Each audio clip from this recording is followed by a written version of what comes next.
시간은 제6장 겸손, 자기보다 남을 낮게 여기고 부분을 같이 나누도록 하겠습니다. 우리나라 말은 참 재미있는 부분이 많은데요. 받침 하나에 따라서 그 의미가 완전히 달라지는 경우가 많이 있습니다. 여기 나오는 남을 낮게 여긴다 할 때에 시옷 받침을 하면 남을 높인다, 존중한다 인데 지읒 받침을 하면 남을 아주 낮추는 그런 내용이 됩니다.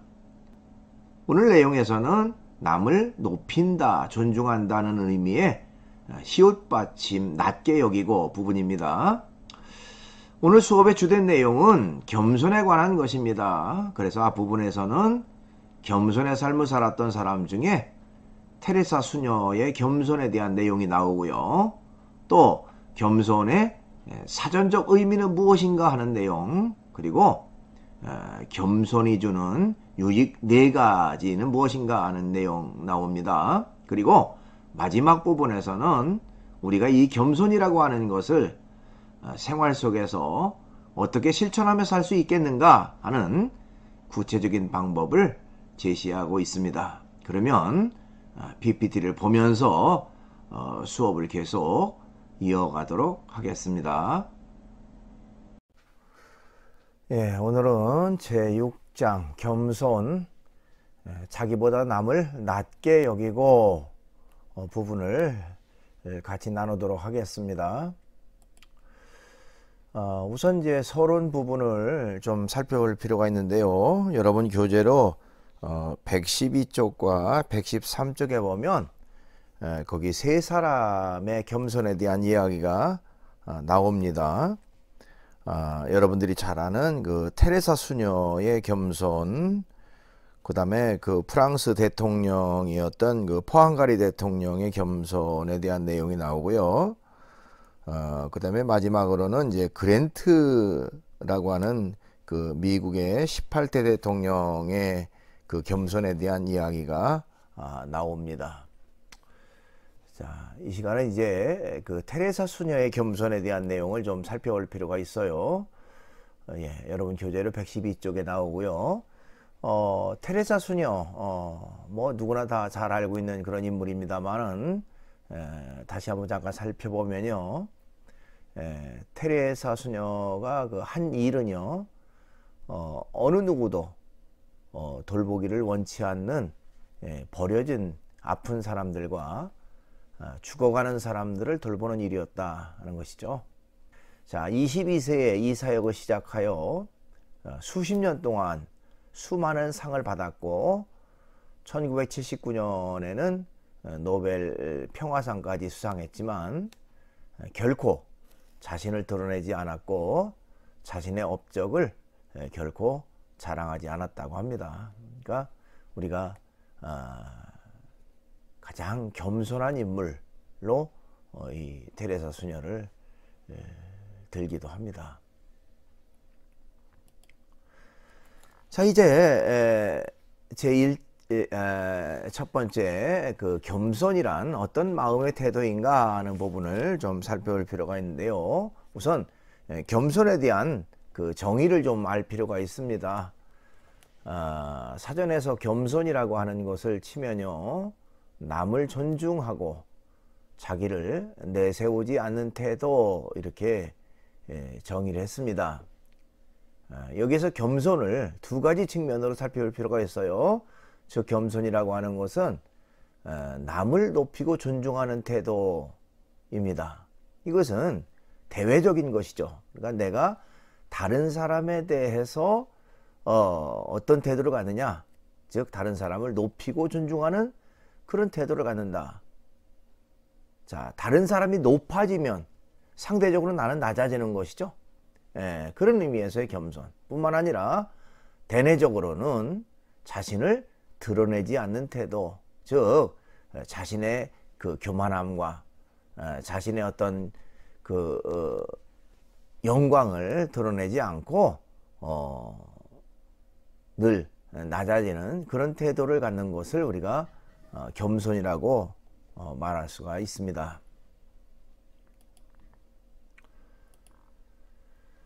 자, 기독교에서 말하는 겸손을 우리가 좀 이해할 필요가 있습니다. 여러분 교재를 114쪽 그 하단 부분에 보면 쭉 얘기가 나오는데요.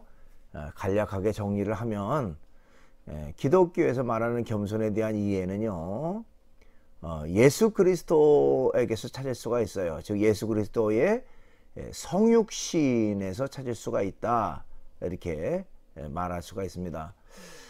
성육신 그러면 좀 여러분들에게는 생소한 그런 용어일 수도 있어요. 한자로 보면 이룰 성자죠. 육신을 이루었다. 즉 육신을 입고 이 땅에 태어난 것을 우리가 성육신 이렇게 얘기를 합니다. 거기에서 진정한 겸손의 의미를 찾을 수가 있다라고 말할 수가 있습니다. 자, 성경에서 예수 그리스도의 겸손은 하나님과 동등됨을 버리고 인간의 육신을 입고 이 땅에 태어난 사건으로 표현되었다는 것입니다.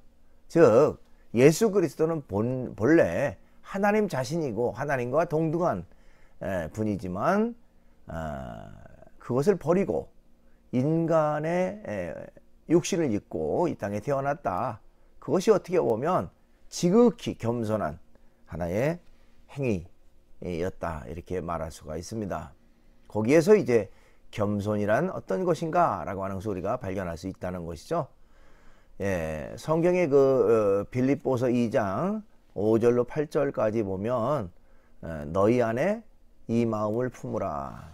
곧 그리스도 예수의 마음이니 그는 근본 하나님의 본체시나 하나님과 동등됨을 취할 것으로 여기지 아니하시고 오히려 자기를 비워 종의 형체를 가지사 사람들과 같이 되셨고 사람의 모양으로 나타나사 자기를 낮추시고 죽기까지 복종하셨으니 곧 십자가에 죽으심이라 는 말이 있습니다. 그러니까 예수의 마음은 아주 낮아지고 겸손한 마음인데 전능자 창조자와 동등됨을 버리고 인간의 형체로 이 땅에 태어났다라고 하는 그런 내용을 말하고 있는 것이죠.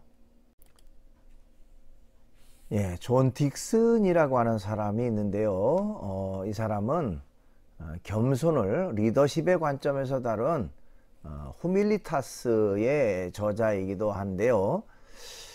이 사람은 겸손에 대해서 어떻게 말했느냐 하는 것입니다. 겸손에 대해서 말하기를요, 겸손이란 다른 사람의 유익을 위해서 자신의 지위를 포기하거나 자신의 자원을 사용하거나 자신의 영향력을 행사하려는 고귀한 선택이다, 이렇게 얘기를 했습니다. 여러분, 자기 자신을 위해서는 어떤 것도 아까워하지 않고 사용하죠. 그런데 다른 사람을 위해서 자신의 지위를 포기하고 자원을 사용하고 어떤 영향력을 행사한다? 참 쉽지 않은 얘기입니다. 그런데 진정 겸손한 사람은 다른 사람을 위해서, 즉 다른 사람의 유익을 위해서 이렇게 기꺼이 자신의 지위나 자원이나 영향력도 행사하는 사람이다, 이렇게 말을 했습니다. 즉 다른 사람을 섬기기 위해서 기꺼이 자신의 힘을 내려놓으려는 마음, 그것이 겸손이다, 이렇게 얘기를 했습니다. 진정한 겸손의 의미가 무엇인지를 좀 우리가 생각해보는 그런 내용이겠죠. 자, 이제 큰 두 번째로 겸손이 주는 유익 몇 가지를 좀 살펴볼 필요가 있습니다. 겸손한 사람은 존귀함에 이르게 된다, 이렇게 말할 수가 있어요. 성경에 잠언이라는 곳이 있는데요. 잠언 29장 23절에 보면 사람이 교만하면 낮아지게 되고 마음이 겸손하면 영예를 얻으리라, 이런 말이 있습니다. 자, 교만하면, 즉 자신을 드러내고 자기가 높아지려고 하면 결국 낮아지는 사람이 된다, 그러나 오히려 낮아지고 겸손해지면 영광을 얻는다, 영예를 얻는다, 이렇게 말할 수가 있어요. 자, 이것은 어떻게 보면 기독교의 그 역설적 진리 중에 하나입니다. 역설이죠. 낮아져야 높아진다, 높아지면 낮아지게 된다 하는 것이죠. 겸손으로 자신을 낮추게 되면 존귀하게 되고 영예를 얻게 된다라고 하는 그런 내용입니다. 자, 그 다음에 두 번째로 겸손이 주는 유익은요, 겸손한 사람에게 하나님의 은혜가 임한다, 이렇게 말할 수가 있어요. 성경의 그 야고보서 4장 6절이라는 곳에 보면요, 하나님이 교만한 자를 물리치시고 겸손한 자에게는 은혜를 주신다 하였느니라, 이런 말이 있습니다. 교만한 자는 물리친다, 또 다른 곳에는 이제 대적한다, 뭐 이렇게 말했어요. 오히려 겸손한 사람에게 은혜를 준다. 성경은 우리에게 절대자 하나님의 은혜가 임하는 인격적 속성을 겸손과 연관시키고 있다라고 말할 수가 있습니다. 그러니까 낮아지고 겸손한 사람에게 절대자, 전능자의 그 사랑과 은혜가 임하게 된다, 이렇게 말을 하고 있습니다. 세 번째로 겸손한 사람은 신뢰를 얻는다, 이렇게 말할 수가 있습니다. 자, 말하는 사람이 아무리 실력과 업적이 탁월하다 할지라도요, 겸손하지 않으면 설득력은 떨어집니다. 그렇죠? 아무리 그 사람이 어떤 실력과 능력이 뛰어나도 겸손을 동반하지 않으면 그 사람에 대한 어떤 그 신뢰도는 좀 많이 떨어지게 된다는 것이죠. 겸손할 때 다른 사람들에게 인정도 받고 신뢰도 받는 그런 결과를 가져오게 된다고 하는 것입니다. 그 다음에 이제 네 번째 유익은요, 겸손한 사람은 여러 가지 현세적인 복을 받는다, 이렇게 말할 수가 있습니다. 자, 겸손한 사람은 자신의 부족을 알기 때문에 겸손히 배우려는 자세를 갖게 되고요, 이것이 곧 성공의 비결로 연결된다는 것이죠.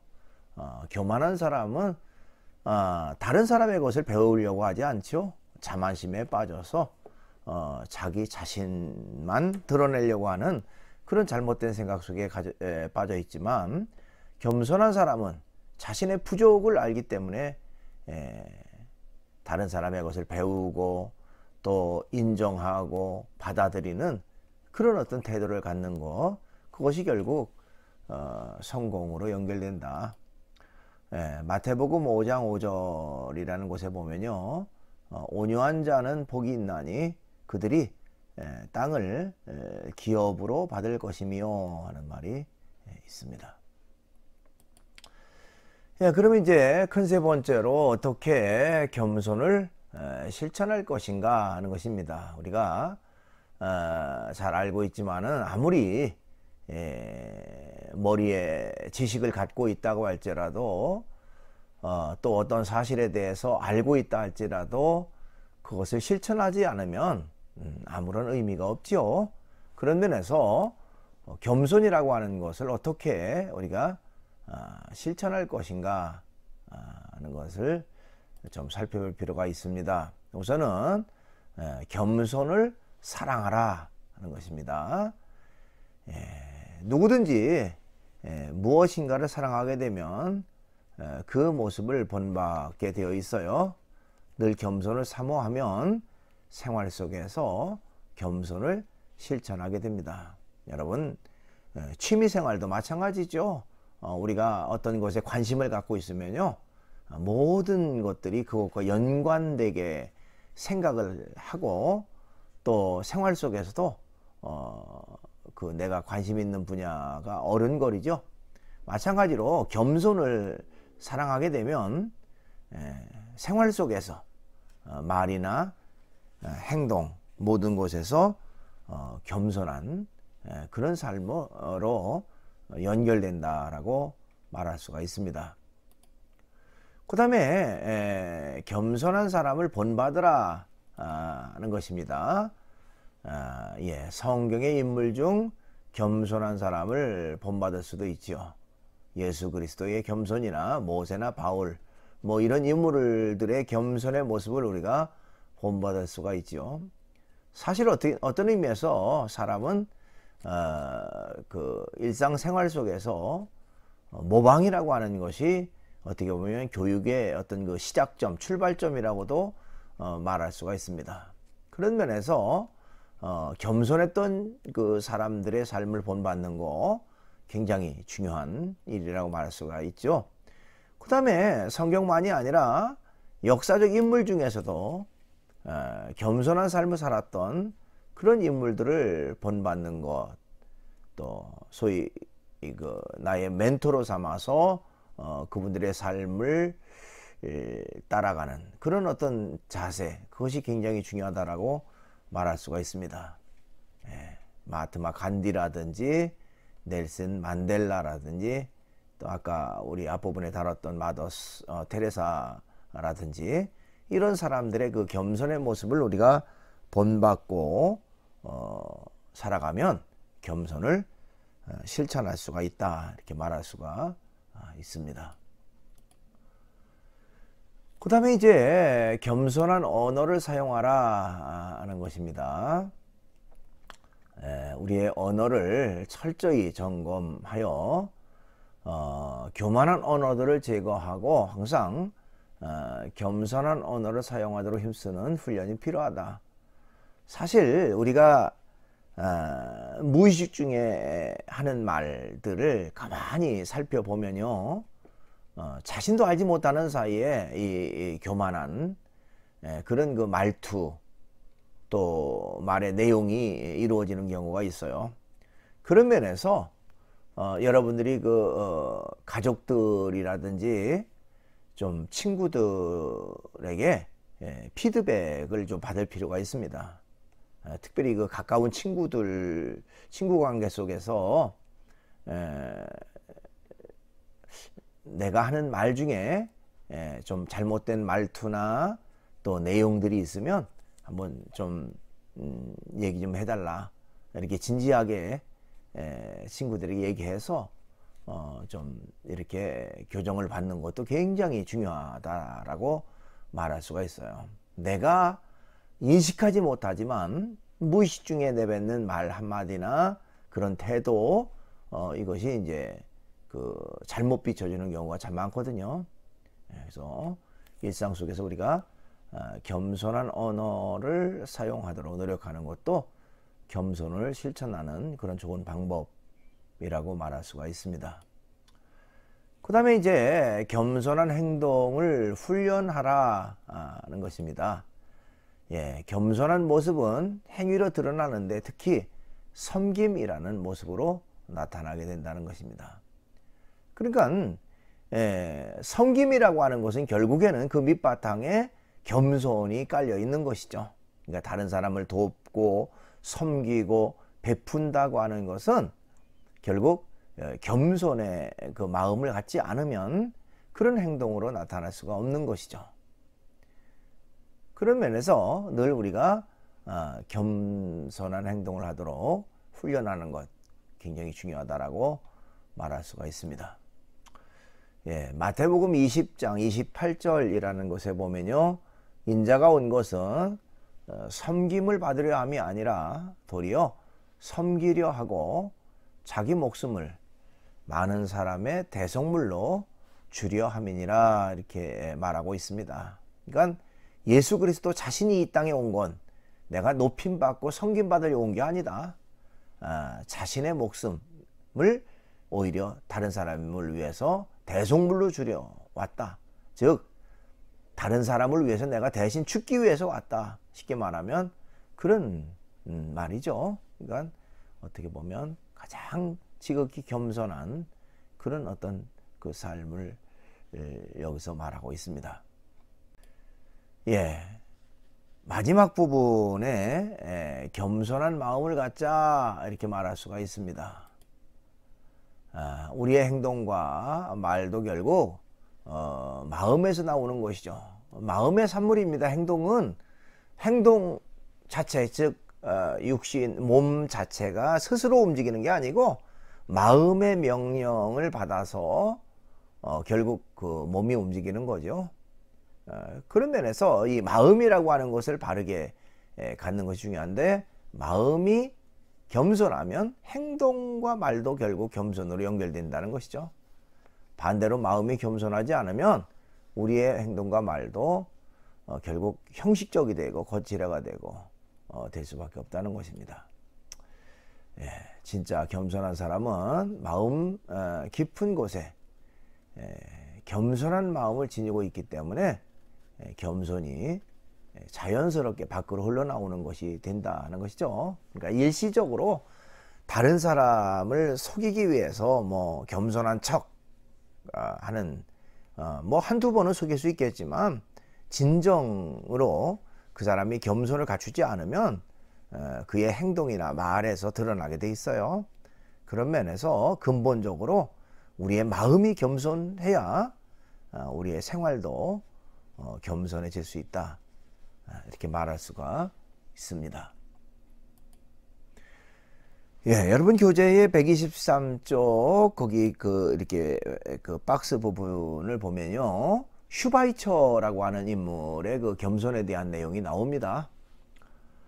그 아주 재미있는 일화 하나가 나오는데요. 여러분들이 잘 아는 것처럼 이 아프리카의 성자로 불렸죠. 슈바이처, 알버트 슈바이처라고 하는 인물, 1875년에서 1926년까지 사셨던 분이고요. 자, 이분이 이제 한 번은 모금 운동을 위해서 오랜만에 고향에 들를 일이 있었다고 합니다. 그러니까 고향에 그 훌륭한 인물이 온다고 하니까 얼마나 자랑스럽겠습니까?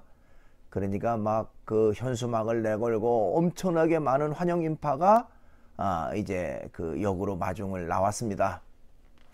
사람들은 당연히 세계적인 인물이고 그 훌륭한 사람이 기차에 1등 칸이나 2등 칸에서 나오리라 이렇게 생각해서 기차의 그 앞부분에서 이렇게 도열해 있었다고 해요. 그 당시에는 이제 기차의 그 청결도라든지 그 상태에 따라서 1등 칸, 2등 칸 이렇게 나눠졌는데요. 근데 그 사람들의 기대와 달리 아무리 기다려도 나오지 않는다는 거죠. 나중에 보니까 맨 마지막 뒤쪽에 3등 칸에서 슈바이처 박사가 걸어오고 있었습니다. 그 사람들이 막 뛰어가서 그를 맞이하면서 왜 굳이 3등 칸을 타고 왔느냐 이렇게 묻자, 박사는 빙그레 웃으면서 이 열차엔 4등 칸이 없어서요 라는 그런 유명한 말을 했다고 합니다. 즉 4등 칸이 있었다면 나는 기꺼이 4등 칸을 탔을 것이다. 그 정도로 겸손을 생활화하고 겸손을 실천하기에 힘썼던 분이 바로 슈바이처 아닌가, 이런 생각을 해봅니다. 예, 동영상이 하나 준비됐는데요. 포기하지 마라, 감동 영상 부분입니다. 한번 잠깐 보도록 그렇게 하겠습니다.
이렇게 해서 강의를 마치고요. 이번 주 제 8주차 퀴즈는 겸손의 사전적 의미는 무엇인가요? 하는 것입니다. 여러분들이 정답을 사이버 캠퍼스 질의응답란에 올리면 되겠습니다. 오늘도 강의 듣느라고 수고 많았습니다.